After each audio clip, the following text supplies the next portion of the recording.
The international trading system is based on the foundational principles of open, fair, transparent, non-discriminatory, inclusive, equitable, and a rules-based approach with special and differential treatment for developing countries. India strongly believes that this should be protected and nurtured. Thank you.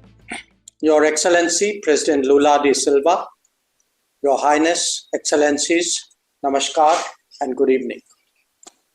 It is my privilege to represent Prime Minister Narendra Modi at this virtual meeting of BRICS leaders.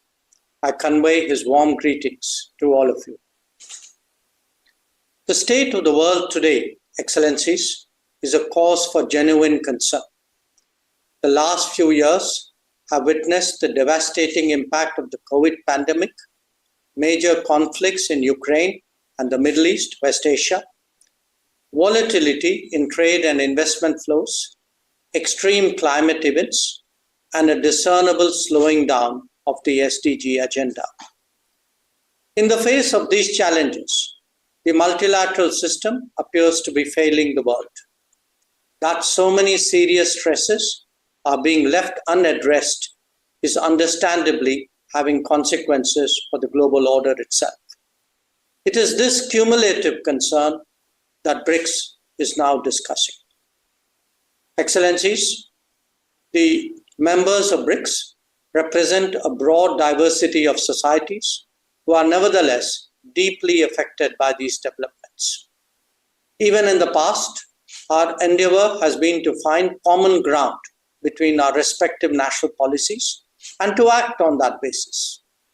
Today, the focus is on stabilizing the international economy and the world order. But it is equally essential that we turn our attention to ongoing conflicts, not least because they have direct developmental and supply chain implications. Furthermore, as we head towards the next UN General Assembly session, an exchange of views on reforming multilateralism would be appropriate. The world, as a collective, is seeking a stable and predictable environment for trade and investment. At the same time, it is imperative that economic practices are fair, transparent, and to everyone's benefit.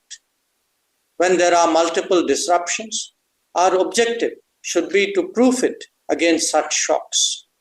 That means creating more resilient, reliable, redundant, and shorter supply chains. Not just that, it is also essential that we democratize manufacturing and production and encourage their growth in different geographies. Progress in that regard will contribute to regional self-sufficiency and relieve anxieties at times of uncertainties. Your Highness, Excellencies, trade patterns and market access are today prominent issues in the global economic discourse. The world requires constructive and cooperative approaches to promote trade that is sustainable. Increasing barriers and complicating transactions will not help.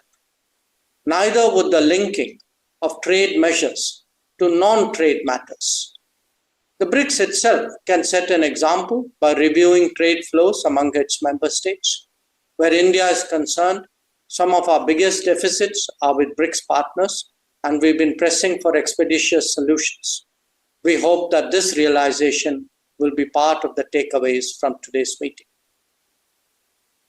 The international trading system is based on the foundational principles of open, fair, transparent, non-discriminatory, inclusive, equitable, and a rules-based approach with special and differential treatment for developing countries. India strongly believes that this should be protected and nurtured. Excellencies, the world today also seeks an urgent resolution of ongoing conflicts. The global south has experienced a deterioration in its food, energy, and fertilizer security. Where shipping is targeted, not just trade, but livelihoods also suffer. A selective protection cannot be a global answer. An early end to the hostilities and undertaking diplomacy to ensure a durable solution is the obvious pathway before us. The working of international organizations in the last few years has witnessed major shortfalls in many areas. On key issues, we have unfortunately seen that gridlocks have undermined the search for common ground. These experiences have only made the case for reformed multilateralism generally, and that of the United Nations and its Security Council specifically, more urgent. The BRICS have taken a positive view of this need for reform, and we expect that it would collectively become a strong voice for much awaited change. Excellencies, even as the world grapples with policy changes, we must not lose sight of bigger concerns, especially climate change. Sadly, both climate action and climate justice are currently slipping in global priorities. We need new thinking and initiatives as well. I commend the International Solar Alliance, the Coalition for Disaster Resilient Infrastructure, and the Global Biofuels Alliance for your consideration.